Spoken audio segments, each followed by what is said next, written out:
Hello, everyone. For my psychological skill application project, I chose to read the book The Hard Hat 21 Ways to Be a Great Teammate. Uh, I'll give a little bit of background about why I chose this book and how it pertains to my three goals that I decided to work on, which were teamwork and cohesion, arousal regulation, and self confidence. So a little bit about me. I first went to college out in California at a junior college, two different ones actually, to play indoor and beach volleyball. My sophomore season was in spring of 2020 when COVID shut down the seasons for everyone. And then I stayed a third year thinking that I would finally get that sophomore season.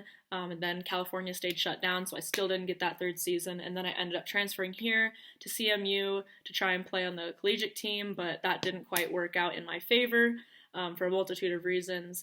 And so now I'm just on the club volleyball team here. But so why I chose the goals that I did is because for self-confidence, after COVID, I really lost a lot of my self-confidence because I thought that I wasn't good enough anymore, and I thought that I couldn't play at the level that I initially had thought I could, so I lost a lot of self-confidence. Arousal regulation, I had a hard time controlling my emotions about volleyball because I was angry because of getting our season taken away, and then the second season getting taken away, and then I was angry after I didn't make the team here, and so I just had a lot of issues controlling my emotions and believing that I was good enough. And then teamwork and cohesion. Now that I'm on the club volleyball team, there's not a coach for the club volleyball team here, so we have a hard time getting girls to first show up and know that it exists. Second, it's hard to get girls to commit to showing up if there's not a coach keeping them reliable. So it's just some tough things, and none of these girls knew each other, so teamwork was a hard thing to just jump right into and be successful if we don't know each other. So I wanted to try and improve myself as a teammate to bring that to the club team and hopefully make them more successful. So the book is about the 2004 Cornell lacrosse team. Their team captain, George, died on the field after getting hit in the chest with a lacrosse ball. And the book is just kind of about the legacy that he left behind as a player, as a teammate, and just as a person, his character overall.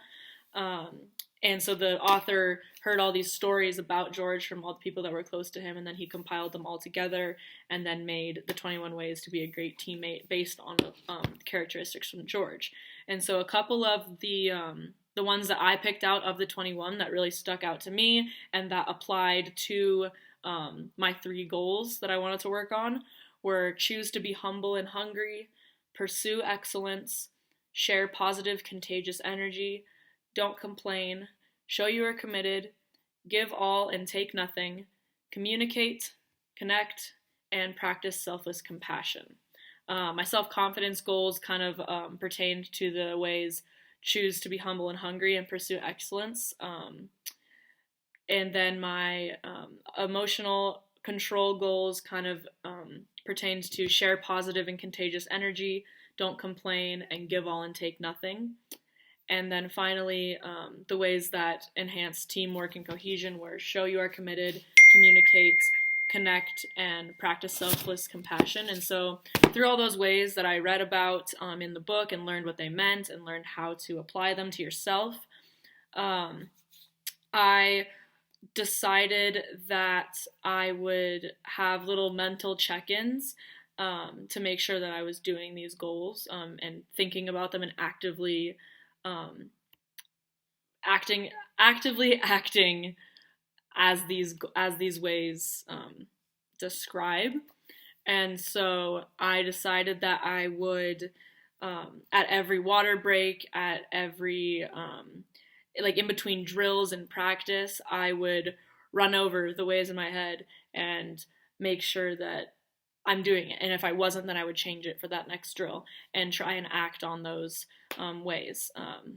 Especially like the share positive, contagious energy and not complaining. That's big in practice every day. Just like being there and being supportive of everyone else and hoping that that enhances their game, not just yours. And then communicating and connecting with everyone and just like making us a whole team. Making sure to pursue excellence all the time, but be okay with mistakes happening. Try and be the best you that you can possibly be for everyone else. And so, yeah, I did these little mental check-ins throughout practices, and then every night I wanted to have a little like just thinking back on the day and checking in with myself throughout the day. If I did that every night before bed, I just wanted to think back and repeat the ways to myself to just get it ingrained more in my head. And then by the time game days come, I don't have to actively think about it. It's just already how I act.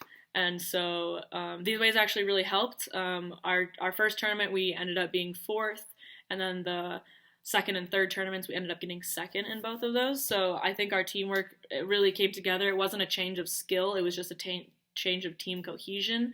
And then for myself, I think I was a better teammate for everyone in improving my self-confidence and my ability to control my emotions and just be a solid teammate for everyone. So yeah, I think this was a really successful project, and I really enjoyed it.